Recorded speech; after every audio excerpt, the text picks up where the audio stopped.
compte entre...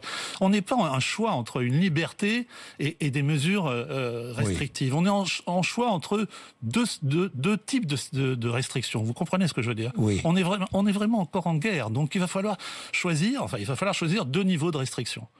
Et qui soient acceptable pour le système sanitaire, acceptable pour la population. C'est toute la complexité actuelle. Oui. Et puis je crois franchement qu'il faut arrêter aussi de penser, moi je fais partie de ceux, comme Antoine Flahault, comme certains représentants de l'OMS, le vaccin n'est pas la solution. Le vaccin est une partie de la solution.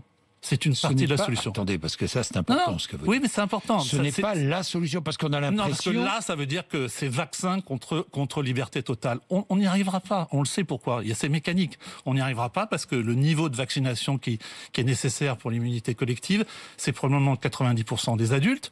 Oui. Et quand vous vaccinez 90% des adultes, je vous passe le calcul, mais vous arrivez à 69% de gens qui sont protégés. Parce que déjà, il n'y a pas les adultes, il y a l'impact sur la transmission, ça a été montré. Oui.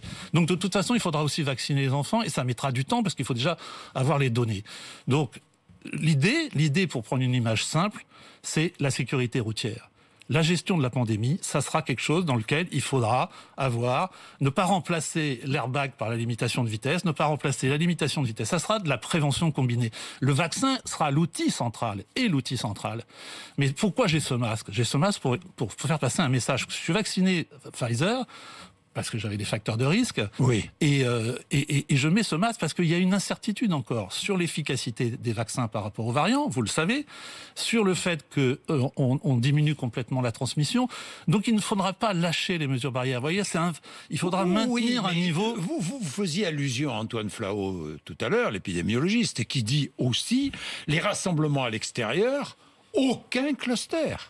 Toutes les études le montrent. Il n'y a aucun cluster dans les rassemblements à l'extérieur. Après, on joue sur les mots. C'est-à-dire que déjà, il faut aller les chercher, les clusters sur les rassemblements extérieurs. Parce que, par définition, vous savez, prendre les KGMAP et arriver à tester tout le KGMAP. Vous voyez ce que je veux dire? Donc, c'est pas pour taquiner Antoine Flahault que je connais bien. Mais je veux dire, déjà, c'est pas parce qu'il n'y a pas de cluster qu'il n'existe pas. Il faut déjà aller les chercher. Vous voyez ce que je veux dire?